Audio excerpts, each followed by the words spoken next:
स्पर्श हूं।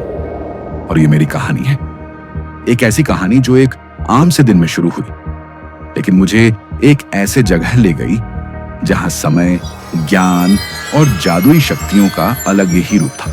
शायद तुम्हें लगे कि यह सिर्फ एक कल्पना है, पर जो मैं बता रहा हूं वो मेरी जिंदगी का सच है। इस कहानी में दोस्ती है, राज है और अंधकार भी, पर सबसे ज्यादा इसमें है मेरा पहला कदम मंत्रलोक की तरफ।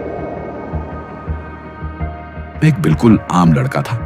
स्कूल, घर, दोस्त, सब कुछ एक रूटीन जैसा था, पर दिल के किसी कोने में हमेशा लगा कि मैं किसी और दुनिया के लिए बना हूं।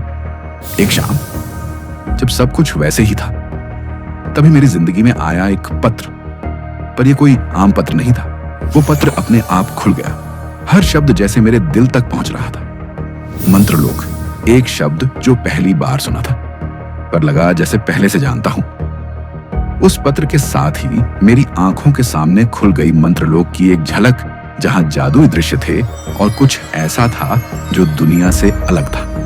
अगले ही पल मैं उस दुनिया में था, मायांतर के प्रवेश द्वार पर, एक अनजानी सी जगह, पर अजनबी बिल्कुल नहीं लगी। वहां मेरी मुलाकात हुई विवान से, एक ऐसा लड़का जिसमें हमेशा ऊर्जा थी, जैसे किसी तूफान को रूप मिल गया हो। और फिर आई मायरा, एक अलग सी लड़की, शांत, गहरी और जैसे कुछ छुपा हो उसकी आंखों में। शाम को हुआ मायांतर का सबसे प्राचीन नियम, मंत्रशिला द्वारा हाउस चयन। हर छात्र को उसकी आंतरिक शक्तियों के अनुसार एक घर मिलता है। जब मेरी बारी आई, मंत्रशिला से निकला एक सांप का आकार और मुझे चुना गया नाग शक्ति के लिए। विवान का चयन हुआ वन रक्षक के लिए, एक घर जो जंगल, विश्वास और जमीन से जुड़ा था। मायरा को चुना गया गरुड़ द्वार के लिए, हवाओं का घर, दूरदृष्टि और गति का प्रतीक। हर छात्र का अपने घर में स्वागत हुआ। पहली बार लगा कि हम किसी कहानी का हिस्सा बन गए हैं। रात को हम अपने डॉर्मेट्री में गए। हर कोने से जादुई ऊर्जा आ रही थी। मायरा अक्सर सब कुछ ऑब्जर्व करती थी, पर उसकी आंखों में हमेशा कुछ सवाल छुपे होते थे।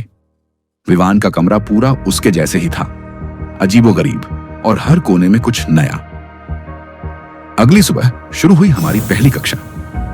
यह सिर्फ पढ़ाई नहीं थी, एक अनुभव था। जब मुझे पहला मंत्र सीखना था, मेरी आवाज कांप रही थी, पर जैसे किसी ने अंदर से हिम्मत दी हो।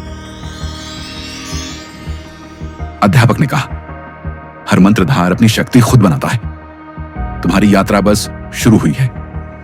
उस पल मायरा ने मुझे एक अलग नजर से देखा, जैसे जानती हो कुछ और होने वाला है। उस रात सब सो गए थे, मैं बस यूं ही नाग शक्ति के हॉल से गुजर रहा था। तभी एक अजीब सी ठंडक महसूस हुई। एक दीवार के पास से जाते वक्त एक फुसफुसाहट सुनाई दी, जैसे कोई मुझे बुला रहा हो। धीरे से रुककर उस दीवार को देखा और तब सुना मैंने, वो एक शब्द था, काल दृष्टि।